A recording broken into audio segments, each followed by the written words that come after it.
Hello and welcome to our discussion of Chapter 26. What we're looking at is the interwar years, so from the end of World War I to the start of World War II. Some positive and negative things that come about with the end of World War I. So positives, obviously the war is over, the death, the destruction, that's obviously going to be a positive. The next nice thing we see is the creation of the League of Nations. Again, a grouping of countries that ideally will prevent these types of conflicts from ever happening again. Now, one of the things that the end of World War I also brings about are new countries in Europe. And this was designed to allow individual ethnic groups to have a home, to have their own governments to be able to make decisions for themselves. But there are some negatives with the end of World War I. First off, the United States does not join the League of Nations. This is going to become a long-term problem.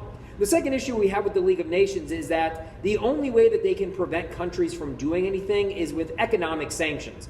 But if a country doesn't care if you put economic sanctions on them, they literally have no recourse. There's no way of preventing countries from misbehaving. And the last thing we see is that with all of these new countries being formed, they're basically sizing each other up, right? All these new countries exist, but they're all looking for ways to expand. They're all feeling threatened by their neighbors now. So again, you have this kind of uneasy feeling in Europe during this time period. One of the things we see France trying to do during this time is make sure that Germany never attacks them again. Again, with the Franco-Prussian War, with World War I, Germany has now attacked France twice in the last 50 years. France is determined to make sure there is not going to be a third time. So one of the ways this is going to happen is at the end of the war, Germany is forced to pay reparations. It comes out to somewhere around $33 billion, with a small amount of that due annually.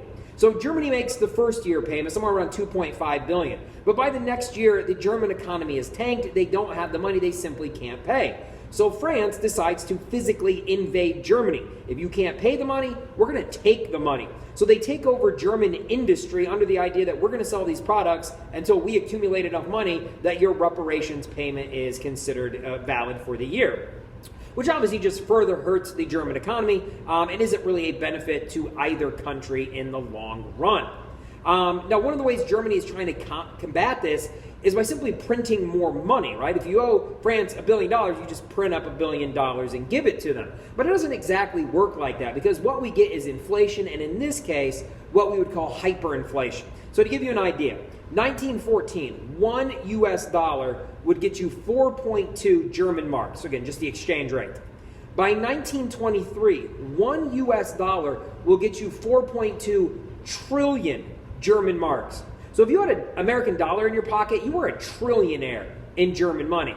Again, this is completely useless, right? The money is essentially like monopoly money. It has no value. You can't really buy anything with it. And again, Germany really finds themselves in an economic struggle.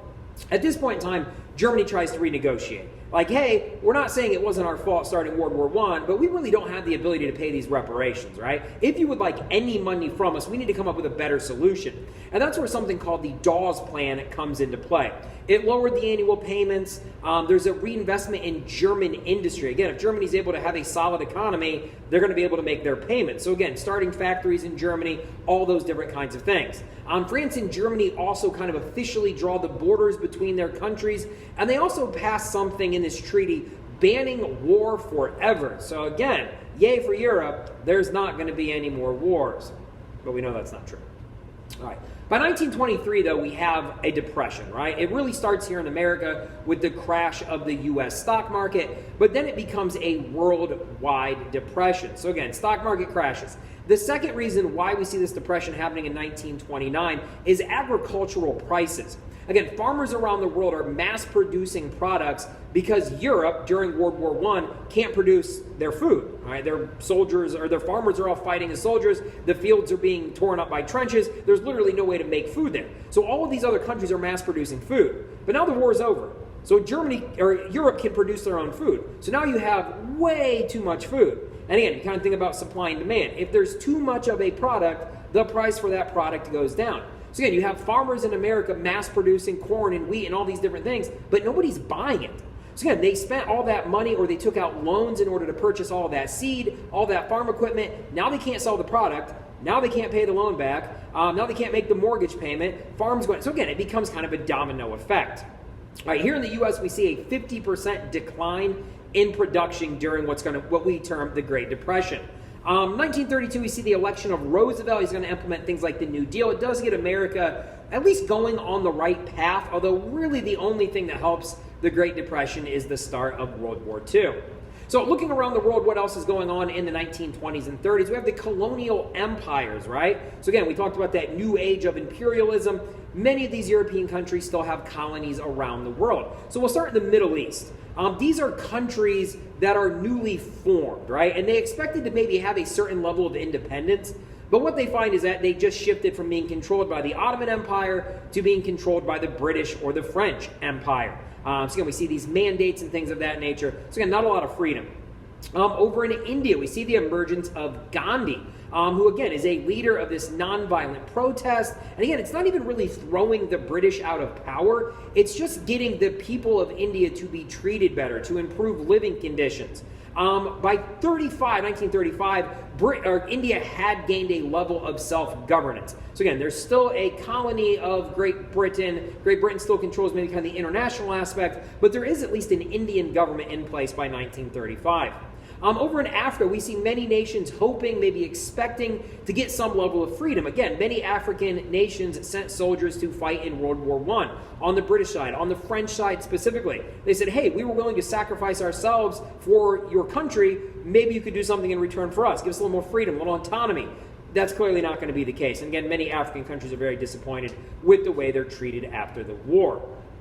Now, post-World War I, what we see in Europe is a flourishing of democracy, right? Again, these empires, Austro-Hungary, Germany, have been eliminated, and we're now putting democracies in place. All these new countries that are being formed also have democracies in place. But it doesn't last long, all right? There are some issues there that are going to cause these democracies to die off and be replaced with something new. The first country we really see kind of democracy dying off is in Italy. We see the rise of Benito Mussolini, who's going to implement what we call fascism, or as he calls it, totalitarian government. The thought behind fascism is everything you do as a citizen and everything the country does should be for the betterment of the country, the glory of the state. So again, it's a country-first mentality. Now, what we find in Italy is that the fascists are able to come to power for a few reasons. One, the government of Italy is very weak. They're trying democracy. People aren't buying it. There's just so many different groups. There's not one controlling group that's able to unify the country. Second major reason is there's a genuine fear of socialism and communism. We've just seen what happened in Russia becoming the Soviet Union. Other European countries do not want that to happen to them. And fascism is basically the exact opposite of that. So again, people are backing the fascists, not necessarily because they like their ideas, but because they really dislike communist ideas. All right, these fascists are also able to use force, so physical maneuvering, and propaganda to gain power. Now, eventually, Mussolini is legitimized. All right, King Victor Emmanuel III appoints Mussolini the prime minister of Italy. So again, what starts out as a bit of a fringe group does eventually come to power. And we see this exact thing being copycatted in Germany, specifically by Hitler. So again, Germany post-World War I, we see the Weimar Republic. But there are some problems here. Again, they're trying democracy. One, they're lacking leadership. And some of the people that they put in charge of the country, that they elect, they don't even think they should be a republic. They'd rather go back to just having a monarchy. So again, if the people running your country don't even think it's a good idea, it's probably not going to work. Also, you then have the Depression, right? So you have these billions of dollars being owed in reparations. You have an economy that can't quite get its footing. Millions of people are out of a job. And again, you're going to blame the government if bad things are happening. All right, so what we see is that a small group is constantly fighting with each other in the country, right? There's not one large unifying group that can bring the country together. There's lots of infighting from dozens of different political parties. All right, so going back to Hitler himself, right? So Hitler, as a youth, joins the military.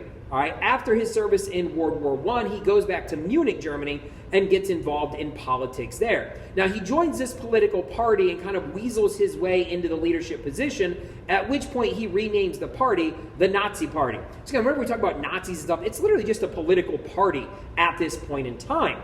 Now, the reason why this works is that, quite frankly, Hitler is a good speaker. He's able to attract crowds of people. People like him. People buy what he's selling. Again, you have this depression going on. People are looking for someone to blame, and Hitler unifies all of these people. So he sees what happens with Mussolini in Italy, where he's able to use force to come to power. So Hitler's like, hey, I'm going to give that a try. It doesn't work. All right, it's called the Beer Hall Putsch.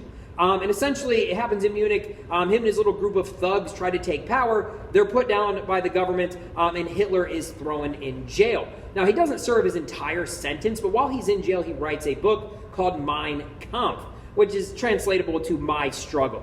And in that book, he lays out his plans for Germany. Why Germany lost World War I, why Germany's not as successful as it should be, and why he thinks he can get it to where it needs to be. All right, now, how does Hitler actually come to power? So once he's out of jail again, his Nazi party continues to grow. And they start winning elections, right? So they kind of start at the local level, they win some elections, the party grows, and by 1932, the Nazi party holds a majority of the seats in the Reichstag, which again is their parliament, all right, their Congress. All right, so again, these people are genuinely being elected into office. Now again, the things that they're spouting off on aren't good things, but they're popular things. Again, we look at them as not good, but again, they're incredibly popular at that time. And if you look at the members of the Nazi party, they're very young, they're very energetic, right? They want something to believe in, they want something to do. He gives them that. They're also willing to fight. So again, a lot of their success comes from literally just getting in fistfights with opposing political parties. All right, so again, we have the Nazi party now controlling the Reichstag. All right, now, as the party grows, more and more Germans start to get on board. Obviously, you see the masses signing up.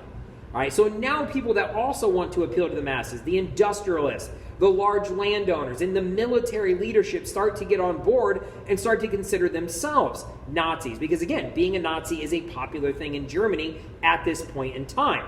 Now, because of the popularity of the party, the president of Germany at the time names Hitler to be the chancellor of Germany. Knowing that he's the head of this political party, knowing that this political party has a majority of the seats in the Reichstag, they say, Hitler, why don't you be the chancellor of the country? So again, he doesn't necessarily get elected, but he's weaseled his way again into a very powerful position. And here's where things kind of take a turn.